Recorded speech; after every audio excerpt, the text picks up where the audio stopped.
Hello friends, नमस्कार, प्रणाम, सत श्री अकाल, वानकम, नमो बुद्धाय, प्रेज द लॉर्ड, आदाब। वेलकम टू आवर चैनल के सोल कॉन्शियसनेस। आज की वीडियो में बात करते हैं कि किस तरह आज का जीवन पहले के जीवन से भिन्न है। क्या फ़ायदे थे हमारे पुराने के जीवन में। ज़्यादा कमाना पहले भी था, घर देखना पहले भी था। पहले परिवार बड़े थे और घर छोटे थे, साधन बहुत कम थे, रसोई में भी साधन बहुत कम थे बनाने के लिए, कम्युनिकेशन, ट्रांसपोर्ट के साधन भी बहुत कम थे। बहुत मुश्किलों वाला जीवन था पहले, लेकिन फिर भी लोग शांत रहते थे, खुश रहते थे, संतुष्ट रहते थे। पहले मेहनत ज़्यादा थी, मतलब पहले बाहर मेहनत ज़्यादा थी, लेकिन अंदर बहुत शांत सुकून था, रिश्ते अच्छे थे। पर आज बाहर जीवन बहुत आसान हो गया। एक क्लिक में किसी से भी जुड़ जाते हैं।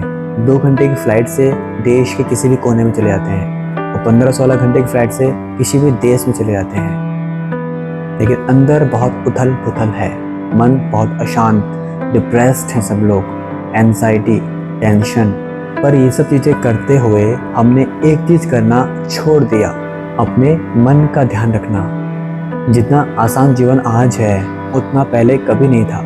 आज कुछ ऐसे साधन भी आ गए जिसने हमारे मन, हमारे आत्मा की शक्ति को बहुत कम कर दिया है, हमारे आत्मिक बल को घटा दिया है। आज जीवन बाहर तो आसान है, लेकिन अंदर बहुत तनाव है।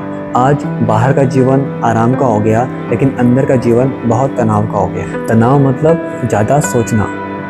आज लाइफ बहुत कंफर्टेबल है, लेकिन फिर भी तनाव है, क्योंकि हम अपने मन को चार्ज नहीं करते, अपने आत्मा की बैटरी को चार्ज नहीं करते। एक्चुअल में सही मायने में इस तनाव के लिए रिस्पॉन्सिबल है सोशल मीडिया और मीडिया।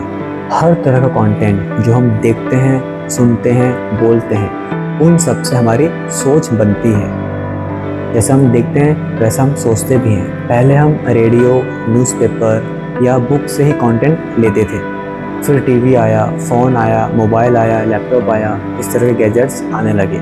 इंटरनेट, सोशल मीडिया, इन सब से हमारे मन की खुराक बदल गई।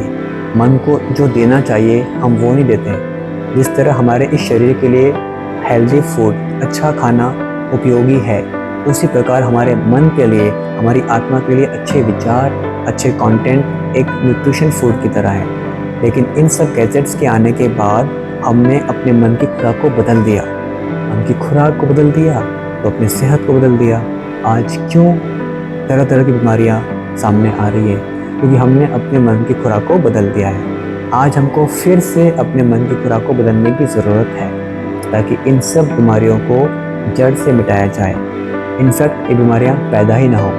अगर हम इन सभी प्लेटफॉर्म से सही पॉजिटिव कंटेंट लेना शुरू करें तो हमारे संस्कार बदल जाएंगे, हमारे मन की खुराक वापस से बदल जाएगी, तो हम इस तनाव, इन तरह तरह की बीमारियों से निजात पा सकते हैं, मुक्ति पा सकते हैं। संस्कार बदल जाएंगे तो संसार खुद ब खुद बदल जाएगा। वायरस या कोई भी इन्फेक्शन फैलना हर किसी इंसान की इम्यूनिटी पे डिपेंड करता है। अगर आपकी इम्यूनिटी अच्छी है तो वायरस इन्फेक्शन आप पे कम असर करेगा, और अगर आपकी इम्यूनिटी कम है तो वायरस आप पे ज़्यादा असर करेगा।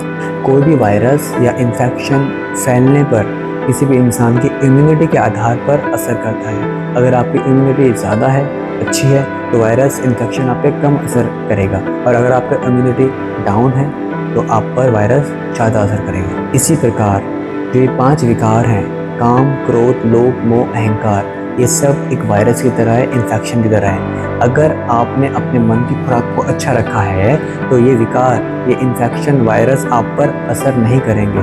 तो आज जीवन में ये जो विकार हैं, किसी किसी इंसान के खाली सोच तक हैं, किसी किसी इंसान के शब्द तक हैं, और किसी किसी इंसान के व्यवहार तक हैं, और किसी किसी इंसान के तो कर्म में हैं।